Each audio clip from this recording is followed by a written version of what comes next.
Do Santo Evangelho sejam perdoados os nossos pecados. Amém. Aproximemo-nos com confiança do trono da graça. O que essas palavras deste escrito chamado Carta aos Hebreus pode nos dizer hoje? O trono da graça. Que é isso, o trono da graça? A palavra trono está associada à política, à sede simbólica do poder do soberano, do monarca, do rei. O que é a graça? Na dimensão bíblica, graça não é uma questão mágica. Eu estou desempregado e eu quero uma graça. Vou fazer uma novena São José de Ribamar para ele me conseguir a graça do emprego. Fulano está doente, vou pedir a graça que ele melhore,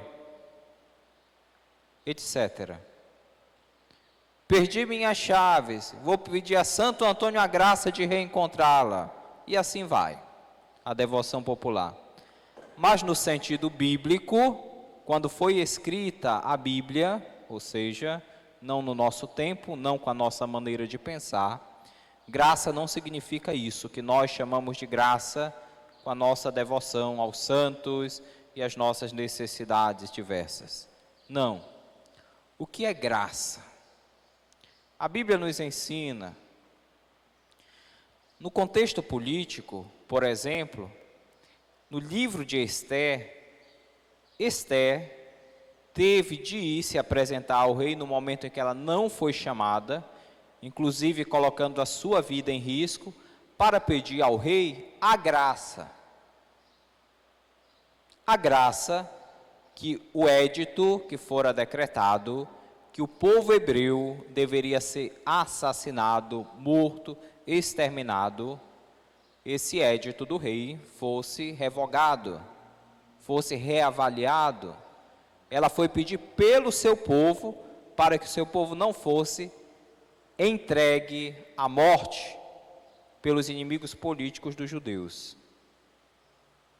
Então a gente vê que graça é uma coisa mais séria e não tem muito a ver com a minha vontade. Eu estou precisando disso, fulano é o povo, é a necessidade do povo, e é uma necessidade extrema que tem a ver com um genocídio. No livro de Esther, se você lembra que você leu no Antigo Testamento. O que é mais a graça? Se você se lembra de outro contexto político, que é a da Sexta-feira Santa, que a gente lê geralmente no Domingo de Ramos e na Sexta-feira Santa, esse evangelho que é um evangelho longo nesses 2 dias, Pilatos fez uma tentativa de libertar Jesus. Estava às vésperas da celebração da Páscoa hebraica, e Pilatos se lembrou que é costume que na festa da Páscoa se liberte um prisioneiro que estava destinado a ser morto, a pena capital, a morte. E ele tenta usar isso para libertar Jesus. E o que o povo, instigado pelos sacerdotes judeus, dizem? Este não, fora com ele, solte-nos Barrabás, este crucifica-o.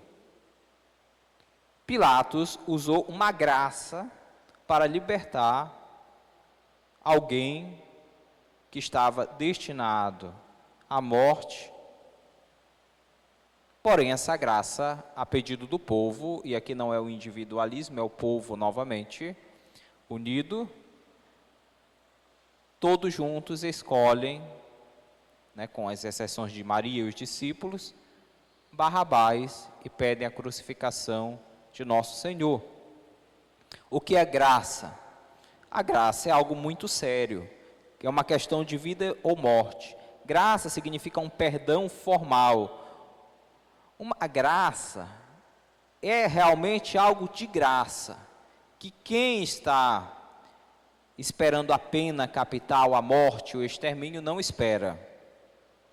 A graça vem de repente, a graça não é comprada, a graça passa muito longe daquilo que nós entendemos por manipulação das leis através de um sistema jurídico muitas vezes corrompido, em que se compra o juiz, se compra o júri, para que aquele que realmente tem culpa e deveria arcar, segundo a lei, com a sua culpa, através da penalidade legal, na verdade, porque tem dinheiro ou padrinhos políticos influentes, se compra de maneira corrupta o sistema jurídico. Isso daqui não é graça, isso aqui é corrupção. Essa graça de Cristo não se assimila à corrupção humana, que é enganosa. O trono da graça é o local onde Deus se manifesta. Deus se manifesta, sobretudo, na vida e na morte e na ressurreição do seu Filho, nosso Senhor Jesus Cristo.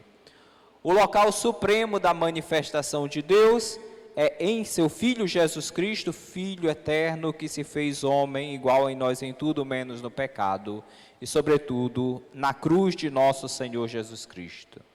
É ali o trono, o local que o Rei de Israel, que é Deus, se manifesta.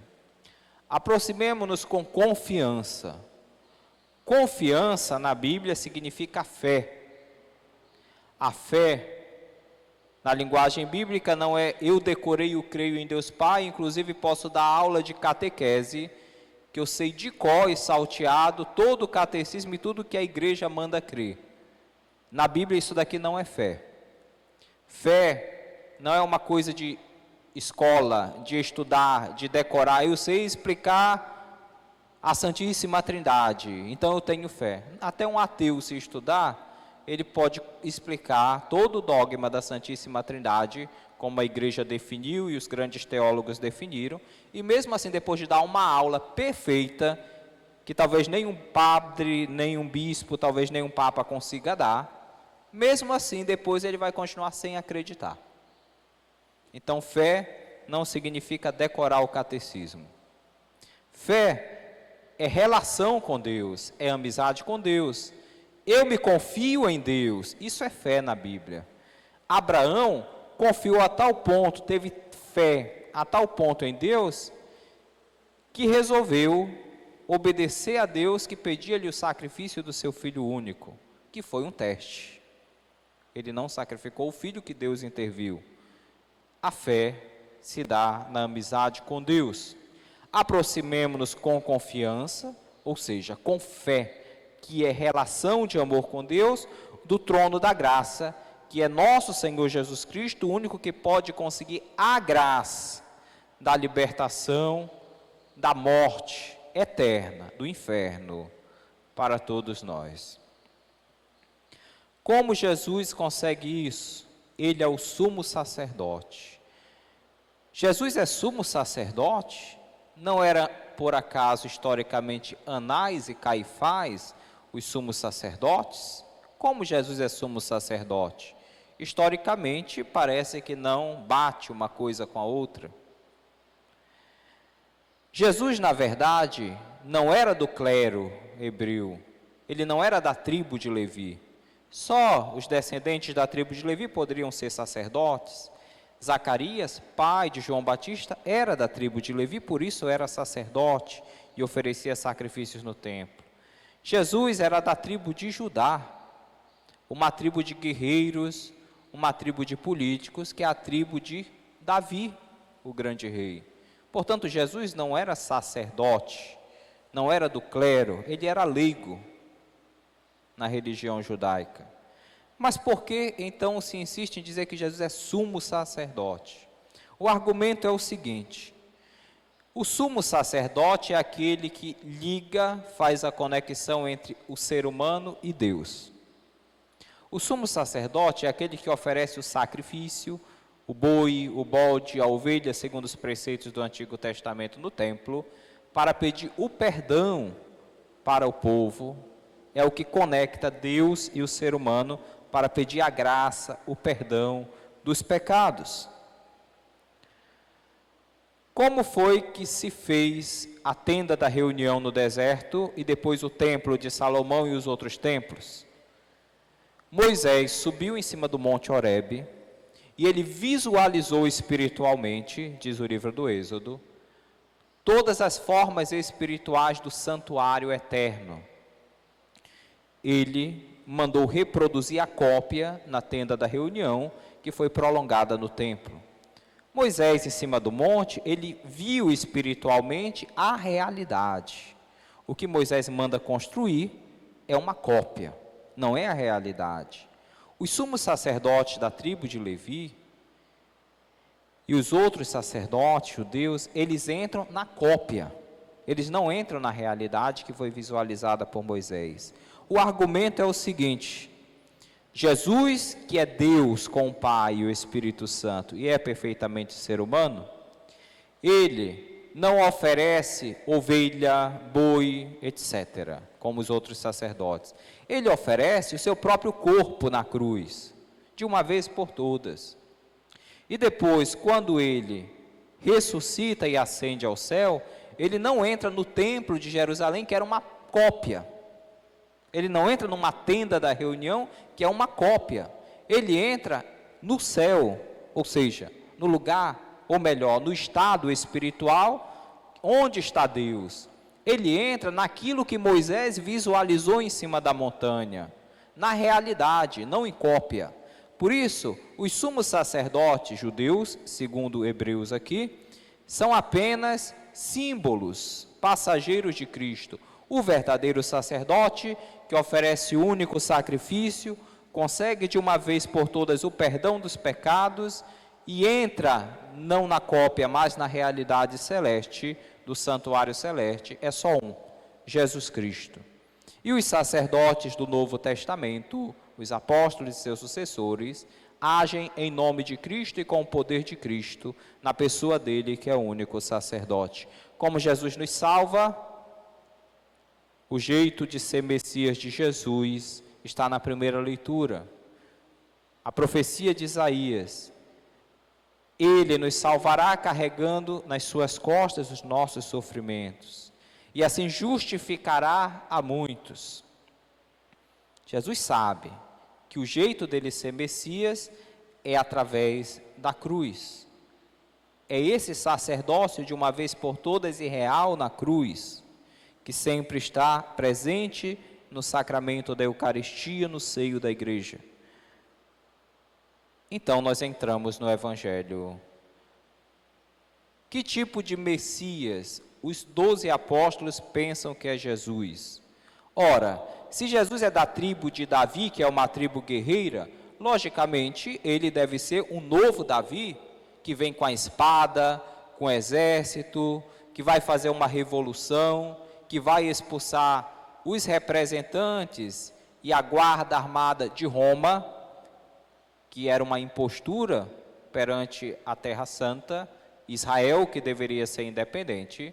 Então, o Messias só pode ser esse que vai fazer a revolução e declarar independência ou morte, expulsando os colonizadores romanos. É por isso, então, que você entende que Tiago e João chegam perto de Jesus, à parte dos outros 10, e diz: quando vieres na tua glória, que não é uma glória espiritual, é uma glória política e humana, nós queremos ser os primeiros ministros do teu reino que vai vir. Nós queremos cargos de importância. É a mentalidade humana. Quando você apoia um candidato, quando o empresário apoia um candidato para prefeito, deputado, governador, até financia com dinheiro, naturalmente ele vai querer aquele ditado: uma mão lava a outra, vai querer alguma coisa, algum cargo, alguma coisa vai querer. Então eles chegam com Jesus com essa mentalidade humana e dizem: nós queremos os primeiros lugares, queremos ser os primeiros ministros, à direita e à esquerda do teu trono. E Jesus os corrige. E vocês tomarão o cálice que eu vou beber, beberão do batismo que eu vou ser batizado. Serão batizados com o mesmo batismo. Metáforas para falar da cruz. É o batismo de sangue, o martírio na cruz. Que Jesus tem claro, eles não. Podemos, não sabem o que estão falando. E realmente Jesus faz uma profecia, porque o único que não foi Marte assassinado foi esse São João aqui, mas apanhou muito e foi confessor da fé, estava disposto ao martírio. O jeito de Jesus ser Messias é justamente o serviço, e o serviço de Cristo, que é o lava-pés, não é esse serviço ético da boa política. Um serve o outro, vamos nos servir, que bom. Não é isso.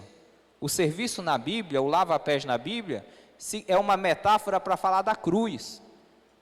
O verdadeiro serviço de Jesus não é um serviço dinâmico da comunidade, que todo mundo se une, é solidário. Não, é antes disso. É a cruz. O verdadeiro serviço que Jesus poderia nos fazer é ter entregado sua vida na cruz para nos libertar da raiz de todo o mal, o pecado. Aquilo que nós deixamos no princípio, a amizade com Deus, para ter amizade com o inimigo de Deus, com o anticristo, com o diabo, com Satanás. Jesus nos liberta, nos desata desse laço com o mal e nos dá a possibilidade de retornarmos à amizade com Deus e entrarmos na vida eterna, no santuário eterno, onde está Deus, com Ele, com o Pai e o Espírito. Por isso, aproximemo-nos com confiança do trono da graça, que é o mistério da cruz e ressurreição do Senhor, presente na Eucaristia. Amém. Creio em Deus